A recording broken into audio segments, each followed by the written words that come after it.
नमस्कार। आज की इस खास चर्चा में आपका बहुत बहुत स्वागत है। आज हम श्री गणेश जी की एक ऐसी कहानी पर बात करेंगे जो हम सबने बचपन से सुनी तो है, लेकिन क्या कभी इसके गहरे अर्थ को समझा है? चलिए आज बिल्कुल सरल भाषा में इस अद्भुत कथा को समझते हैं। अब देखिए, जब भी घर में कोई पूजा होती है या कोई नया काम शुरू होता है तो सबसे पहले किनका नाम लिया जाता है? बिल्कुल सही, भगवान गणेश का। लेकिन क्या आपने कभी सोचा है कि सारे देवी देवताओं में सबसे पहले उन्हीं की पूजा क्यों होती है? इसके पीछे की कहानी बहुत ही दिलचस्प है। तो चलिए कहानी की शुरुआत करते हैं। बात उस समय की है जब माता पार्वती को एक ऐसे रक्षक की तलाश थी जो सिर्फ और सिर्फ उनकी बात माने। हुआ कुछ यूं कि माता पार्वती स्नान के लिए जा रही थीं। उन्होंने अपने शरीर पर लगे उबटन यानी हल्दी के लेप से एक मूर्ति बनाई और फिर अपने चमत्कार से उस मूर्ति में जान डाल दी। इस तरह एक बहुत ही प्यारे और शक्तिशाली बालक का जन्म हुआ, हमारे बाल गणेश। माता पार्वती ने उस बच्चे को एक बहुत ही सख्त आदेश दिया। उन्होंने कहा, जब तक मैं बाहर न आ जाऊं, कोई भी अंदर न आए, चाहे कुछ भी हो जाए। बालक ने भी तुरंत अपनी माँ की बात मान ली और पूरी निष्ठा के साथ पहरे पर बैठ गया। अब आता है कहानी में एक बहुत बड़ा मोड़, शिवजी और उस बालक का आमना सामना। देखते हैं कि वहां क्या हुआ। बालक तो पहरा दे ही रहा था कि तभी वहां स्वयं भगवान शिव आ गए। अब शिवजी तो अपने ही घर जा रहे थे, लेकिन उस बालक ने उन्हें अंदर जाने से रोक दिया। शिवजी के गणों ने और यहाँ तक कि नंदी ने भी बहुत कोशिश की कि वो बच्चा मान जाए, लेकिन वो टस से मस नहीं हुआ।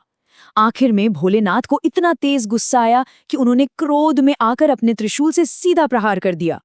उस त्रिशूल के वार से बालक का सिर धड़ से अलग हो गया।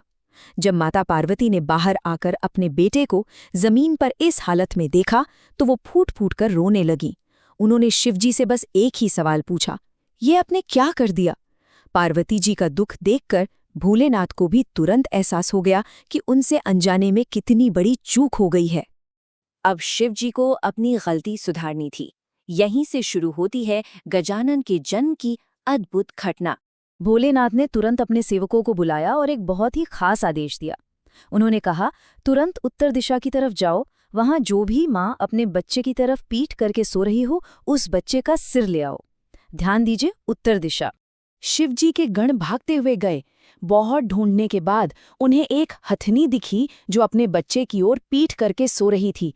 बिना एक पल गंवाए उन्होंने उस हाथी के बच्चे का सिर लिया और वापस भोलेनाथ के पास आ गए। फिर जो हुआ वो तो पूरी दुनिया जानती है।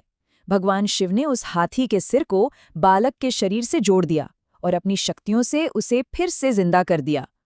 क्योंकि उनका मुख अब एक हाथी का था, इसीलिए माता पार्वती के वो लाडले उसी पल से गजानन कहलाए।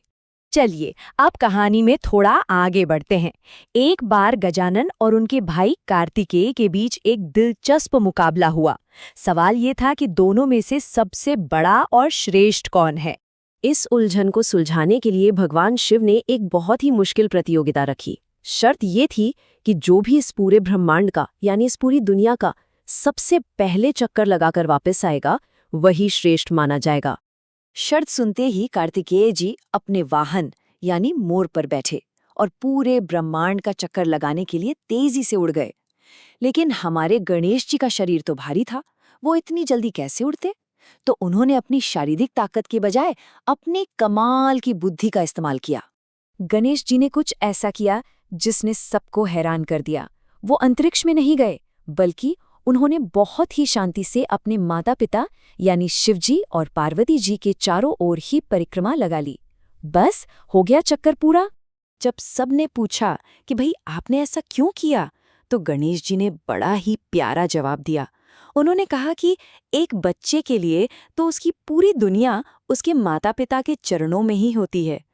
सच कहूं तो ये बात सुनकर कार्तिकेय जी को भी समझ आ गया कि इस गहरी सोच के आगे वो हार चुके हैं। तो अब आते हैं हमारी चर्चा के आखिरी और सबसे महत्वपूर्ण हिस्से पर कि उन्हें प्रथम पूजा का वरदान कैसे मिला। गणेश जी के इस जवाब और उनकी समझदारी से शिव जी और माता पार्वती इतने ज्यादा खुश हुए कि उन्होंने गजानन को एक बहुत बड़ा वरदान दे दिया। उन्होंने कहा कि आज के बाद जब भी कोई शुभ काम होगा तो सबसे पहली पूजा गणेश जी की ही होगी। इस पूरी चर्चा से हमें एक बहुत बड़ी बात समझ आती है। गणेश जी को इतना बड़ा सम्मान उनकी तेज दौड़ने की वजह से नहीं मिला, बल्कि उनकी सद्बुद्धि की वजह से मिला। वो सच में सद्बुद्धि के स्वामी हैं। ये हमें सिखाता है कि अच्छी सोच और सच्चा प्रेम किसी भी शारीरिक ताकत से बहुत बड़े होते हैं। अब आज की इस चर्चा को खत्म करने से पहले एक सवाल हम सबको अपने आप से पूछना चाहिए। क्या हम भी अपने माता पिता में उसी ब्रह्मांड को देखते हैं जिसे गणेश जी ने देखा था?